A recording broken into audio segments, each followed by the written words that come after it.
Bismillahirrohmanirrohim. Assalamualaikum warahmatullahi wabarakatuh. Syukur alhamdulillah kita dapat bersama kembali di channel Nur Hidayah. Semoga kita semua senantiasa ada dalam lindungannya, diberi kesehatan lahir dan batin, dimudahkan dalam setiap urusan dunia dan akhirat. Amin ya robbal alamin.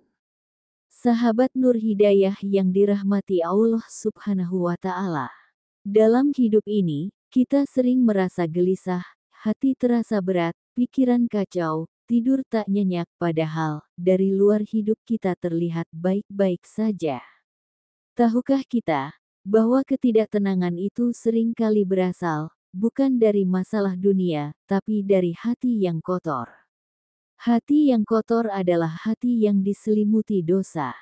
Hati yang penuh dengan iri, dengki, dendam, ria, sombong, dan lalai dari mengingat Allah Subhanahu wa Ta'ala.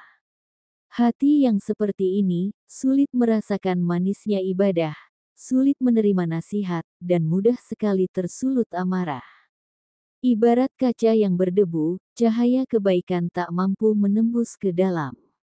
Lalu, pertanyaannya, bagaimana cara menyucikan hati yang telah kotor?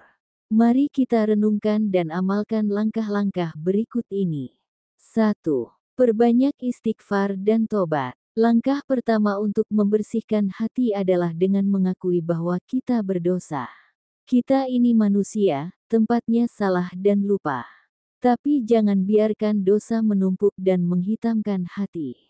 Rasulullah Shallallahu Alaihi Wasallam yang maksum saja beristighfar lebih dari 70 kali sehari, apalagi kita. Ucapkan astagfirullahalazim dengan kesadaran dan penyesalan yang tulus. Istighfar bukan sekadar di bibir, tapi lahir dari hati yang sadar dan rindu akan ampunannya. 2. Jauhi penyakit hati. Penyakit hati seperti iri, dengki, dendam, ujub, dan sombong, seringkali datang secara halus. Mereka bersarang tanpa kita sadari. Saat kita merasa senang melihat orang lain gagal, saat kita merasa lebih baik dari orang lain, itulah tanda-tanda hati kita sedang tidak sehat. Obatnya adalah latihan ikhlas. Tanamkan dalam diri bahwa semua rezeki, kedudukan, dan kebaikan, semua milik Allah Subhanahu wa Ta'ala, dan dibagikan menurut kehendaknya. Bukan karena kita lebih hebat, bukan karena kita lebih pantas. 3. Dekatkan diri kepada Allah Subhanahu wa Ta'ala. Salat bukan hanya sekadar kewajiban, ia adalah waktu mencuci hati. Setiap kali sujud, letakkan semua beban dunia di tanah, lepaskan segala keluh kesah kepada Rob yang Maha Mendengar. Bangun malam untuk sholat tahajud. Biarkan air mata membersihkan hati yang selama ini mengeras. Baca Al-Quran dengan tadabur. Setiap ayatnya adalah obat bagi jiwa. Allah berfirman dalam surah Al-Isra ayat 82, dan kami turunkan dari Al-Quran suatu yang menjadi penyembuh dan rahmat bagi orang-orang yang beriman. 4. Maafkan dan minta maaf. Dendam adalah racun yang perlahan membunuh kebahagiaan kita. Memaafkan bukan berarti kita kalah, tapi kita sedang menyelamatkan hati dari kebusukan.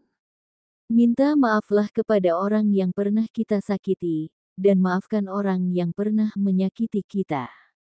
Saat kita mampu melepas rasa sakit itu, saat itulah hati mulai terasa ringan dan damai. 5. Bersahabat dengan orang soleh.